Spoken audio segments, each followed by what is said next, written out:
তোমরা যারা কলকাতা বিশ্ববিদ্যালয়ের ফার্স্ট ইয়ারের ছাত্রছাত্রী, তোমরা বিএ হতে পারো, বিএসসি হতে পারো, বিকম হতে পারো, তোমরা জানো তোমাদের একটা বিশেষ সাবজেক্ট পড়তে হয়। সেই সাবজেক্টটার নাম হচ্ছে কনস্টিটিউশনাল ভ্যালু, যাকে আমরা শর্ট ফর্মে বলি হচ্ছে সিভ্যাক। এই সিভ্যাক প্রত্যেকের কম্পালসারি সাবজেক্ট। এই সিভ্যাকের একটা মজার বিষয় হচ্ছে, এই সিভ্যাক যদি একটু আমরা বুদ্ধি করে পড়তে পারি, তাহলে খুব অল্প পড়াশোনা করে কিন্তু প্রচুর মার্কস তোলা যায়। তোমরা যারা জানো অথবা যারা জানো না, তাদের উদ্দেশ্যে বলছি, তোমাদের সিভ্যাকে মাত্র 2টো প্রশ্ন লিখতে হবে। 25 নম্বর করে 2টো প্রশ্ন। তোমরা যদি সিলেবাসটা তোমাদের চোখের সামনে থাকে বা তোমরা কোনো জায়গা থেকে পাও, তাহলে তোমরা বুঝতে পারবে মডিউল 1 থেকে 2টো প্রশ্ন থাকবে, একটা প্রশ্ন লিখতে হবে, এবং মডিউল 2 থেকে 2টো প্রশ্ন থাকবে, একটা প্রশ্ন লিখতে হবে। তোমরা ততক্ষণে একটুখানি খাতা এবং পেন তুমি নিয়ে নাও, তার কারণ প্রশ্নগুলো লিখতে হবে। তোমাদের আমি খুব গ্যারেন্টির সাথে বলছি যে এর বাইরে কোনো প্রশ্ন আসবে না। বিভিন্ন ইউটিউবে তোমরা একাধিক প্রশ্ন পাবে, কিন্তু আমি খুব অল্প সংখ্যক প্রশ্ন দেবো, এবং পরীক্ষার সময় তোমরা মিলিয়ে নিতে পারবে যে এর বাইরে কোনো সত্যি সত্যি প্রশ্ন নেই। প্রথম কথা, এই যে 25 নম্বরের যে প্রশ্নটা আছে, সেই 25 নম্বরের প্রশ্নটা কিন্তু বহু সময় সরাসরি 25-এ হয় না। সেই প্রশ্ন 10+15 হতে পারে, 10+10+5 হতে পারে, আবার 20+5ও হতে পারে। আমরা বিভিন্ন সময় বিভিন্ন রকমভাবে স্টাইলের প্রশ্ন দেখেছি। মাথায় রাখবে, তোমাদের যাদের মর্নিং কলেজ, তারা সেট 1-এ পরীক্ষা দেবে। যারা ডে কলেজ, তারা সেট 2-তে পরীক্ষা দেবে, এবং যাদের ইভিনিং কলেজ, তারা সেট 3-তে পরীক্ষা দেবে। তাহলে আমি প্রথমেই শুরু করব। প্রথম প্রশ্ন, ভারতের সংবিধানে উল্লেখিত সংবিধানের মূল্যগুলি বা মূল্যবোধগুলি আলোচনা করো। ভারতের সংবিধানে উল্লেখিত সংবিধানের মূল্যবোধগুলি আলোচনা করো। খুব গুরুত্ব দিয়ে এই প্রশ্নটা করতে হবে। আমি আরেকবার বলছি, ভারতের সংবিধানে উল্লেখিত মূল সাংবিধানিক মূল্যগুলি আলোচনা করো। 2 নম্বর প্রশ্ন হচ্ছে, ভারতের সংবিধানে আলোচিত মৌলিক অধিকারগুলি লেখো। ভারতের সংবিধানে আলোচিত মৌলিক অধিকারগুলি লেখো। খুব গুরুত্বপূর্ণ প্রশ্ন তোমাদের এই বছরের জন্য। 3 নম্বর প্রশ্ন হচ্ছে, মৌলিক অধিকার কাকে বলে? তোমরা আস্তে আস্তে লেখো। মৌলিক অধিকার কাকে বলে? ভারতের সংবিধানে মৌলিক অধিকারের সংখ্যা কয়টি ও কি কি? তাহলে আমি যা প্রশ্নটা বললাম, মৌলিক অধিকার কাকে বলে, ভারতের সংবিধানে মোট মৌলিক অধিকারের সংখ্যা কি কি, তার সাথে জয়েন্ট কোশ্চেন, স্বাধীনতা ও সার্বভৌমিকতা। স্বাধীনতা ও সার্বভৌমিকতা যে অধিকার, অর্থাৎ স্বাধীনতা এবং সার্বভৌমিকতার সম্পর্কে আলোচনা করো, বা স্বাধীনতার অধিকারটি আলোচনা করো। স্বাধীনতার অধিকার স্পেসিফিকলি তোমরা আলাদাভাবে পড়ে যাবে, খুব ইম্পর্টেন্ট একটা প্রশ্ন। 4 নম্বর প্রশ্ন, ভারতের সংবিধানের প্রস্তাবনায় সার্বভৌমিকতা ও ধর্মনিরপেক্ষতা শব্দ দুটির তাৎপর্য আলোচনা করো। ভারতের সংবিধানের প্রস্তাবনায় সার্বভৌমিকতা ও ধর্মনিরপেক্ষতা এই দুটো শব্দের তাৎপর্য ব্যাখ্যা করো।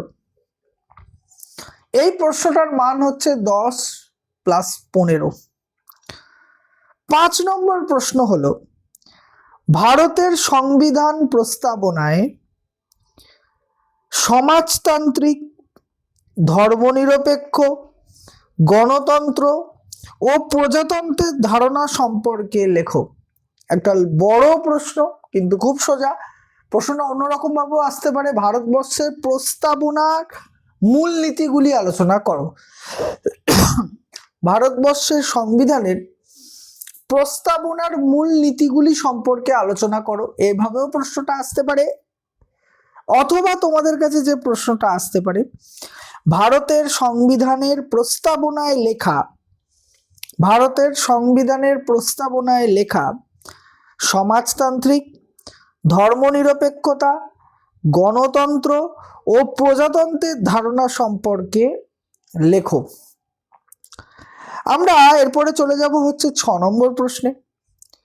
ভারতের সংবিধানে সাংবিধানিক মূল্যবোধ হিসেবে ন্যায় ও স্বাধীনতার ধারণাটি লেখো।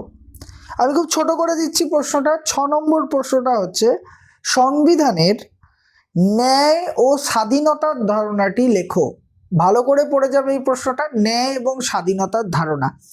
এটা সরাসরি 20 মার্কসের বা তার সাথে একটা লেজুর কোয়েশ্চেন দিতে পারে, সব মিলিয়ে 25 মার্কসের একটা কোয়েশ্চেন হতে পারে। 7 নম্বর প্রশ্ন, ভারতের সংবিধানে কিছু মূলনীতির ভিত্তিতে গঠিত হয়েছে। ভারতের সংবিধান কিছু মূল নীতির ভিত্তিতে গঠিত হয়েছে, ব্যাখ্যা করো। এই 7টা প্রশ্ন হচ্ছে মডেল 1 এর জন্য, তোমাদের খুব ভালো করে করতে হবে। এবং আমরা চলে আসবো হচ্ছে মডেল 2তে। তোমাদের আমি এর আগেও বলেছি যে মডেল 1 থেকে তোমাদের একটা প্রশ্ন করতে হবে, 2টো প্রশ্ন থাকবে। এই যে 7টা প্রশ্ন দিয়েছি, সেই 7টা প্রশ্নের মধ্যে নিশ্চিত তোমরা এই প্রশ্ন কমন পেয়ে যাবে। এবং 2 নম্বর মডেল অর্থাৎ মডেল 2 থেকে আমি মাত্র 5টা প্রশ্ন তোমাদের কাছে রাখবো। প্রথম প্রশ্ন, ভারতের সংবিধানে মৌলিক কর্তব্য কোথায় লেখা আছে? ভারতের সংবিধানে মৌলিক কর্তব্যগুলি কোথায় লেখা আছে? ভারতের সংবিধানের মৌলিক দায়িত্ব উদ্ভবের প্রেক্ষাপট আলোচনা করো। জয়েন্ট কোশ্চেন কিন্তু, হ্যাঁ। ভারতের সংবিধানের মৌলিক দায়িত্ব উদ্ভবের প্রেক্ষাপট আলোচনা করো। তাহলে প্রথম প্রশ্নটা আমি কি বললাম, প্রথম যে প্রশ্নটা, একটা প্রশ্নের মধ্যে 3টে প্রশ্ন আছে। ভারতের সংবিধানের মৌলিক দায়িত্বগুলি কোথায় লেখা হয়েছে, তার সাথে জয়েন্ট কোশ্চেন, ভারতের মৌলিক দায়িত্ব উদ্ভবের প্রেক্ষাপট আলোচনা করো। তার সাথে আরো একটা জয়েন্ট কোশ্চেন, মৌলিক দায়িত্বের মূল্য বা তাৎপর্য আলোচনা করো। মৌলিক দায়িত্বের মূল্য বা তাৎপর্য আলোচনা করো। খুব গুরুত্বপূর্ণ একটা প্রশ্ন। 2 নম্বর, এর যে আগের যে প্রশ্নটা আছে সেই প্রশ্নটা হচ্ছে 5 + 10 + 10। খুব ভালো করে কিন্তু এটা রেডি করো। ভারতের সংবিধানের 51A বা 51A এই ধারাটি আলোচনা করো। কোনো রকম ভাবে এই প্রশ্নটা তোমরা ছাড়বে না, সব থেকে বেশি গুরুত্বপূর্ণ প্রশ্ন। ভারতের সংবিধানের 51A ধারাটি আলোচনা করো এবং এই ধারাটির মধ্যে যে সীমাবদ্ধতা আছে, যে আইনি অবস্থান ও সীমাবদ্ধতা আছে, তা আলোচনা করো।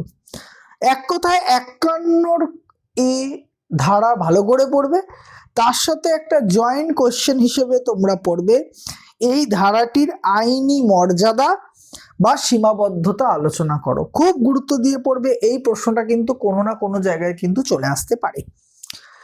3 নম্বর প্রশ্ন, ভারতের সংবিধানে মৌলিক কর্তব্যের সংখ্যা কয়টি ও কি কি, এগুলি তাৎপর্য লেখো। এটা কিন্তু 51 কোয়েরি কিন্তু রিপিট কোশ্চেন, কিন্তু ঘুরিয়ে আসতে পারে। ঠিক আছে, ভারতের সংবিধানের মৌলিক কর্তব্যের সংখ্যা কয়টি ও কি কি, এগুলির তাৎপর্য আলোচনা করো। তারপরে 4 নম্বর প্রশ্ন, ভারতের সংবিধানের মৌলিক কর্তব্যের আইনি মর্যাদা লেখো। ভারতের সংবিধানের মৌলিক কর্তব্যের আইনি মর্যাদা লেখো।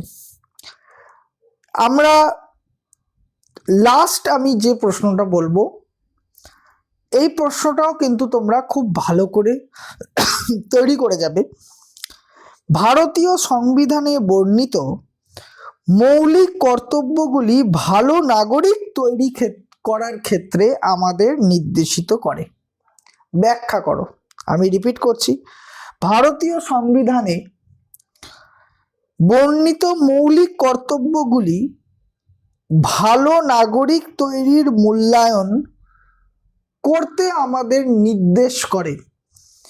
এই উক্তিটি ব্যাখ্যা করো। তোমাদের এই সামান্য মডেল 1 থেকে দিলাম 7টা প্রশ্ন, মডেল 2 থেকে দিলাম হচ্ছে মাত্র 5টা প্রশ্ন। এই কটা প্রশ্ন যদি তোমরা রেডি করে যাও, সিভ্যাকে কিন্তু প্রচুর নম্বর তোমরা তুলতে পারবে। তোমরা সিভ্যাকে যদি বেশি করে নাম্বার তুলে রাখতে পারো, তাহলে কিন্তু এসজিপিএ যে তোমাদের মার্কস হয়, সেই মার্কসে কিন্তু তোমরা অনেকটা এগিয়ে থাকবে। তাই প্রত্যেকটা প্রশ্ন খুব ভালো করে পড়ো। আমার এই চ্যানেলের ভিডিওটাকে অন্যান্য বন্ধুদের সাথে শেয়ার করো, নিজেরা সাবস্ক্রাইব করো। Thank you.